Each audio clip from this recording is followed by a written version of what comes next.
প্রায় ৩ মাস ৪ মাস ওষুধ খাইছি কিন্তু কাজ হচ্ছিল না। আমার বাসার সাথে মসজিদ, তাও আমি মনে করেন মসজিদে অ্যাটেন্ড করতে পারি নাই, এমন একটা অবস্থা। আমি প্রায় ৪-৫ মাস আ চেয়ারেই নামাজ পড়ছি। রুকুতে যাইতে পারি না, ব্যথা এমন হয় যে আরো ব্যথা বেড়ে যায়। পিঠ জ্বলে পুড়ে যায়, একদম অন্যরকম অবস্থা। জার্নির শুরুটা আসলে আচমকাই। যে আমি ১ম এ ডাক্তার দেখাইছিলাম। তো ডাক্তার দেখানোর পরে ওষুধ-টষুধ দেওয়ার পরেও ঠিক হচ্ছিল না। প্রায় ৩ মাস ৪ মাস ওষুধ খাইছি কিন্তু কাজ হচ্ছিল না। তো এরপরে ব্যক্তিগতভাবে থেরাপি নিলাম। থেরাপি নেওয়ার পরে আ তারপরে অনেকটা কমলো। কমার পরে তারপরেও আরকি ব্যথাটা সম্পূর্ণভাবে আরকি হচ্ছিল না, রিডিউস হচ্ছিল না। তো এরপরে আল্লাহ তাআলার অশেষ রহমতে ব্রেস্ট মেট্রোতে মানে আপনার এড দেখতে দেখলাম অনেকেই অনেকের অভিজ্ঞতা বর্ণনা করতেছে। তো আমি ভাবলাম যে ওনাদের মতো তো আমারও ব্যথা।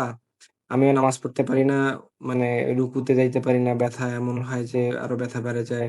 পিঠ জ্বলে পুড়ে যায়, একদম অন্যরকম অবস্থা। আমি প্রায় ৪-৫ মাস আ চেয়ারেই নামাজ পড়ছি আরকি। আমার বাসার সাথে মসজিদ, তাও আমি মনে করেন মসজিদে অ্যাটেন্ড করতে পারি নাই, এমন একটা অবস্থা। তারপরে আরকি আ বেস্ট মেথডদের মাধ্যমে যে ফ্যাসিলিটিস গুলা পাইলাম, তার মধ্যে অন্যতম হচ্ছে এনাদের কেয়ারিং যে সিস্টেমটা, যে একটা পেশেন্ট যখন ব্যথায় আছেন তো ইমিডিয়েট তো কোনো থেরাপিস্ট পাবে না। তখন ভাইয়েরা বা আপনারা যেভাবে আরকি যে বলেন যে আমাদের সাথে একটা কল দিবেন, আমরা অবশ্যই আপনাকে এই বিষয়ে আরকি সাহায্য করব। এটা সবচেয়ে একটা উপকারী বিষয়। কারণ একটা যখন মানুষের ব্যথা হয় তখন আসলে ওই টাইমে মানে কি করবে আসলে বোঝার মতো অবস্থা থাকে না। তো এমতো অবস্থায় আপনারা যেই মানে ইমিডিয়েট যে সাপোর্টটা, এটা মাশাআল্লাহ এটা অনেক ভালো একটা বিষয়। আর আমার বর্তমান ব্যথার অবস্থা আলহামদুলিল্লাহ আগের থেকে অনেকটাই ভালো। আরো একটু ইমপ্রুভমেন্ট দরকার। তো ইনশাআল্লাহ আপনাদের দোয়ায় যদি আরো কিছুদিন, মানে আমি চাইবো যে এটা যাতে আরেকটু লং টার্ম এ চলে। আপনারা যে গাইডলাইন দিলেন তার থেকে যদি আরেকটু বাড়ে, আমি এটার জন্য ইনশাআল্লাহ, খুব রিকোয়েস্ট ইনশাআল্লাহ, করব।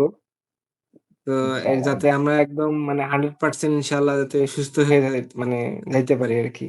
তো আপনার কাছে রিকোয়েস্ট থাকবে ইনশাআল্লাহ। তো এই ছিল ওকে আপনার ভাই, ইনশাআল্লাহ।